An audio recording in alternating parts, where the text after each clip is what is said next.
90. That's full throttle. Yep, that's me. And that is my custom-made, mostly 3D printed, massive brushless drone motor. And it's spinning a also custom-made, fully 3D printed 18-inch prop. And to understand how I ended up here, we need a little bit of background. So about 2 years ago, I started getting into a hobby called FPV, which stands for First Person View, referring to first person view drones. And these drones, like this one that I made, this is a 5-inch, it's called a 5-inch freestyle drone because I fly it mostly freestyle.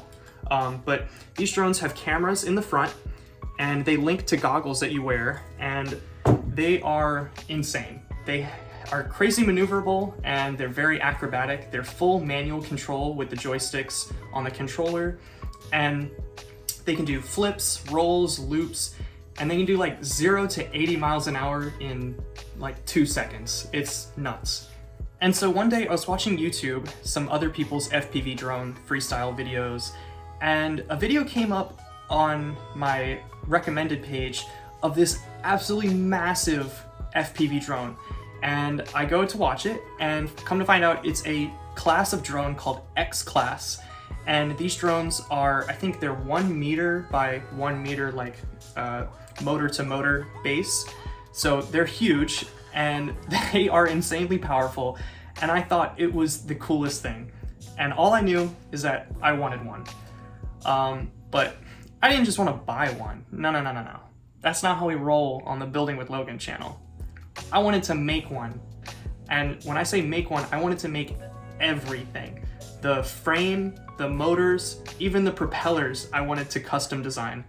So I started this project about a year ago, and at the time I wasn't really thinking about making a video on it, so I didn't take a whole lot of video, but I did take a decent amount of pictures, and so what I'll do is I'll attempt to put those together and to show you the process up to this point. The first thing I did was I did what I always do when I'm starting a big project like this. I make a rough sketch. It doesn't have to be anything special, just something to get an idea of the direction I'm going to head for me to make my first CAD model.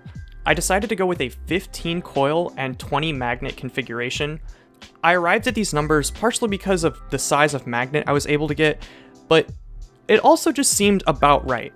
In addition to this, I wanted to keep a super simple winding configuration, so I went with a 3 to 4 ratio. For every 3 coils, there's 4 magnets. So once I was happy with the model, I sent it off to the printer for a first prototype.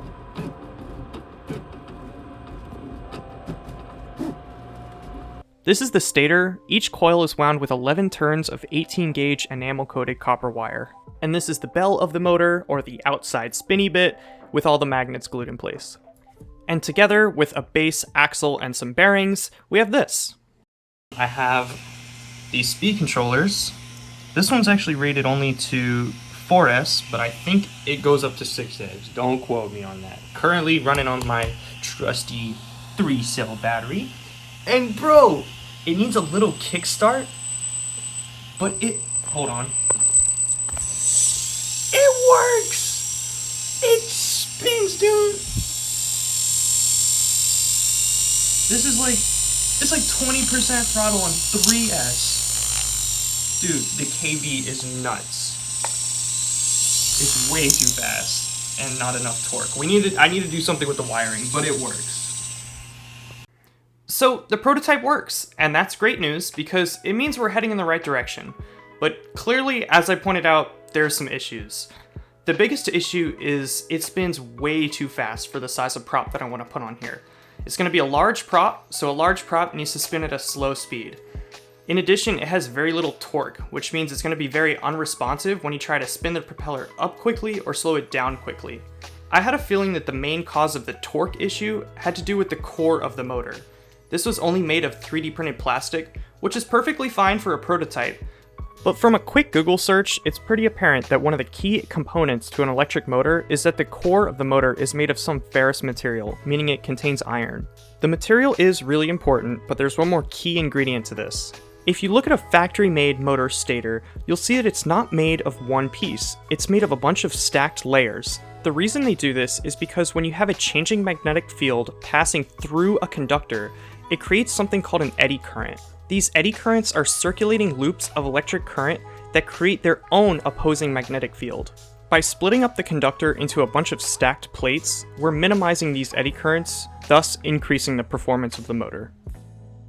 So this new design created a new, unique challenge. I now need 20 per motor of these custom cut steel plates, which I do not have a machine capable of making.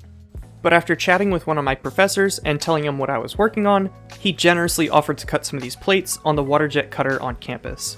So I just wanted to say a huge thanks to Professor Carroll for helping me out. It was a huge help in propelling this project. So I glued the plates together and used a thinner 22 gauge enamel coated copper wire to wind the coils, which took me 2.5 hours, but as I'll soon realize, this was not as simple as I thought it was going to be. Well, this took me a long freaking time to wrap this and coil all this wire, and it has problems. It's shorted to the core, and it's probably shorted on multiple other places on all 3 phases because I did not do a very good job insulating it. I tried with electrical tape, but I think it was either too thin or I didn't do a very good job, and it did not do very well. So I have to take the whole thing apart. They ask you how you are, you just have to say that you're fine when you're not really fine. It's gotta come apart. It's gotta come apart. Okay. I think, yeah, here we go. Oh no. It hurts because this took me so long. This took so long. And my fingers were cramping. And now, I'm just gonna undo the whole thing.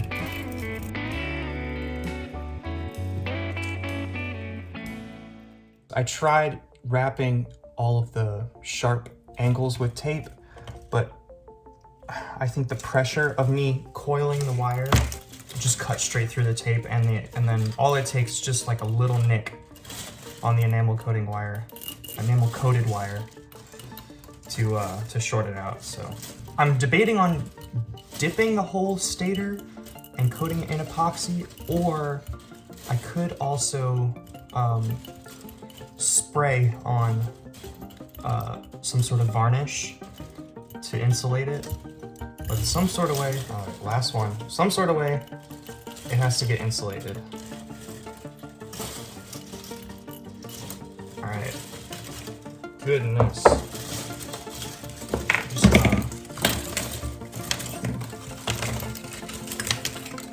put all this down there. All right, I'm gonna peel this tape off, and then I gotta go varnish it or dip it or insulate it somehow. I don't know what I'm gonna do, but I'll figure it out.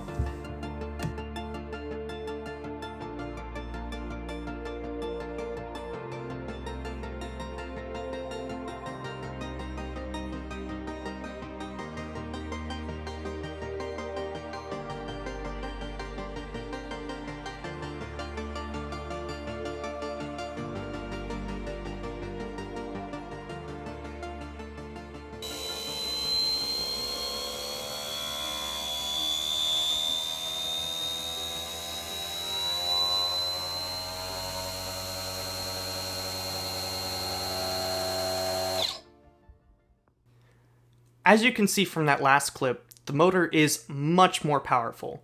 It's much more responsive, it can speed up and slow down so much quicker, and so now that the motor is performing at an acceptable performance, we need a propeller. And if you remember to the very beginning of the video when I said I was making this too, I wasn't joking. This is also going to be 3D printed. And this is actually one of the things I was most looking forward to in this project. And if we bring back my original sketch, you can see my concept drawing on how I was planning on making this prop. And for the most part, I kept that same design for the hub. The blades, on the other hand, have gone through at least 5 iterations. The design I landed on is an 18-inch diameter, 10-inch pitch with a custom airfoil profile. The way I designed the blades was I split it up into 8 different sections and then used the loft tool to combine them all. And at these sections, the profiles are linked to helix curves, and by changing the distance between the start and end point of the helix, it changes the pitch of the prop, and by changing the spacing of the helixes, it changes the diameter.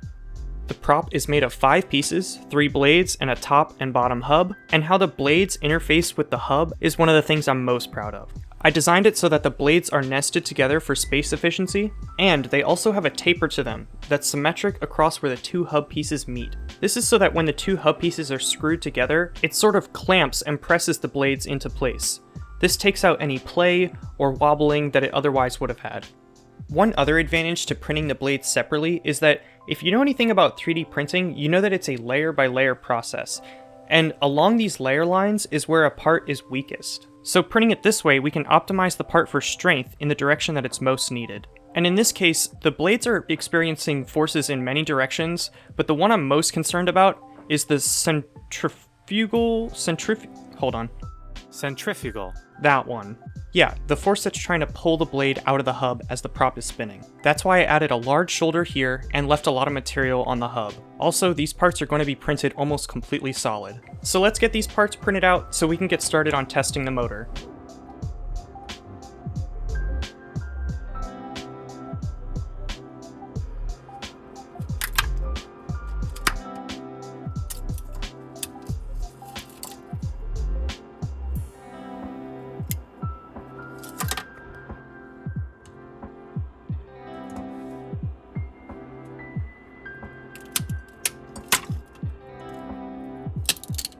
For the blades, there's not really any good flat spots for it to print on, so supports are kind of unavoidable, but with a light sanding, they come out smooth enough.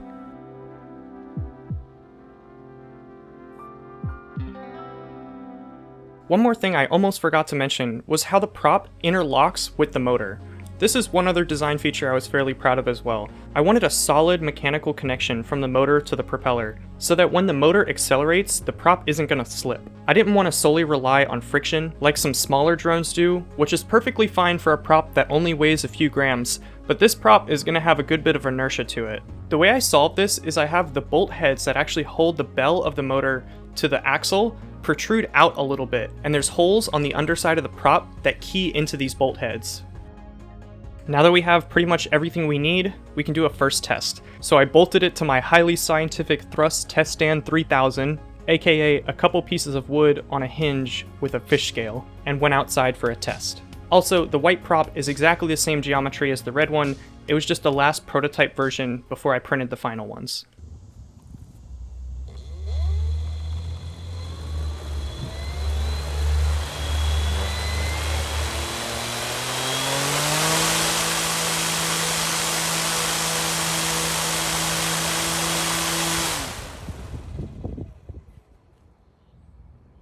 So, almost 3.5 pounds.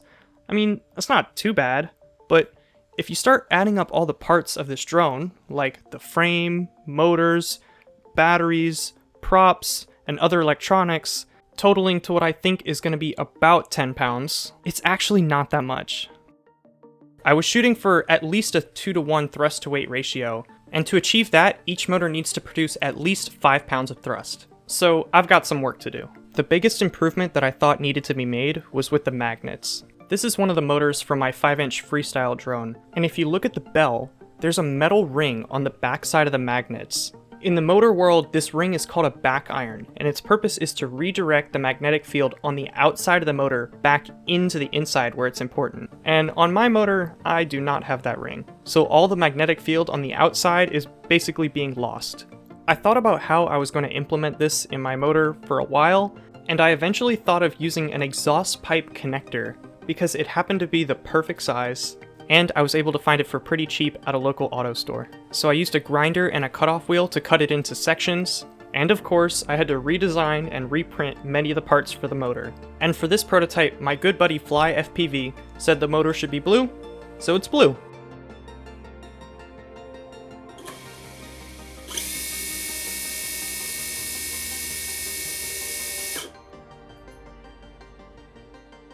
And aside from a color change back to red and black, that's still pretty much the current configuration of my motor. So we're going to go all the way back to the beginning of the video where I was testing it. Alright, I think it's all set up and ready to go. I have everything set up here with the motor and everything it takes to test it. And this time, I have a bunker. Now I know, you might be thinking to yourself, Logan, that looks like a few fence boards screwed together. What the heck is that? And I assure you, you would be right. But this is a certified piece of technology. It's been tested by 13 safety technicians, so we're all good to go. I'm gonna be here, and then I'll ramp up the motor from 0 to full throttle, and we'll see how it does. All right, here we go. That's 10%. That's 20%. That's 40%. 50. 60. 70. 80. 90. That's full throttle.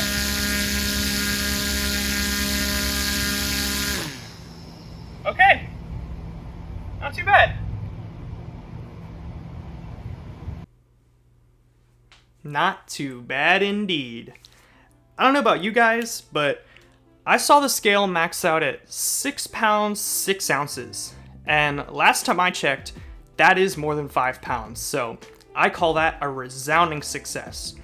So now that the motor is powerful enough and it's in a configuration that I'm happy with, the next thing I have to do is make 3 more of them. But lucky for you guys, what took me almost a month, you get to see in only a few minutes. So I just wanted to show you all what came in the mail today from Send Cut Send. These are the stator lamination plates. They're 1008 mild steel plate, 0.03 inch in thickness, and they were cut on a laser cutter, and they came out absolutely gorgeous. All the lines are perfectly straight, no burrs, so super excited about that. They gave me 3 extra, so that's really nice of them. Super stoked. And then once the plates were glued, I put them in a 3D printed jig, and the first time I had to put it on a stick and constantly rotate it so the enamel would dry evenly, but this time I had 3 of them to do, so I automated the process by making this spinning machine. I mean, hey, if it works, it works. Also, one thing I noticed from the first one is it took a really long time for the enamel to dry, so I sped this process up by heating them in the oven. I just wanted to video this. Oh my goodness. Before I wrap it in wire and you don't see the glossy finish anymore. Sheesh. That's pretty right there. If it's in focus, there we go. Hey, can you shut up? Each of the cores has a thin 3D print on the top and bottom to keep the wire from digging in when I wrap it, and also I used a couple wraps of Kapton tape, which gives it that extra little bit more of insulation. And I would show you a little bit more of the process of me actually winding them, but I don't actually have a lot of video of that, but trust me, it was a pretty boring process anyway.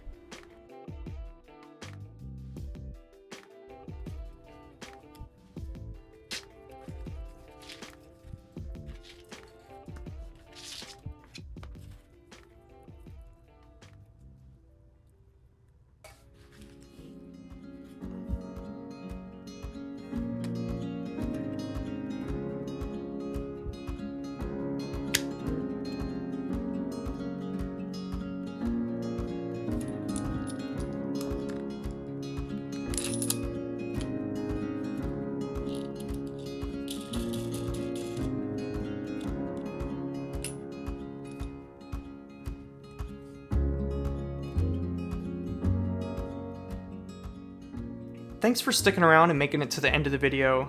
This has been the first time I've ever really done anything like this. From the filming, to the educating, to the editing, it's really been a new experience for me.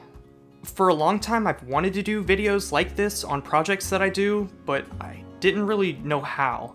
I want to make more videos like this in the future, so if you enjoyed this type of video, maybe consider subscribing. It's completely free, you can always change your mind later, and it does really help out the channel.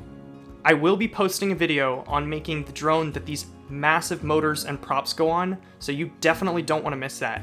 So make sure to click the bell icon down below and you'll get notified of when I do post it. So that's all for now. Thanks for watching. I'll see you next time.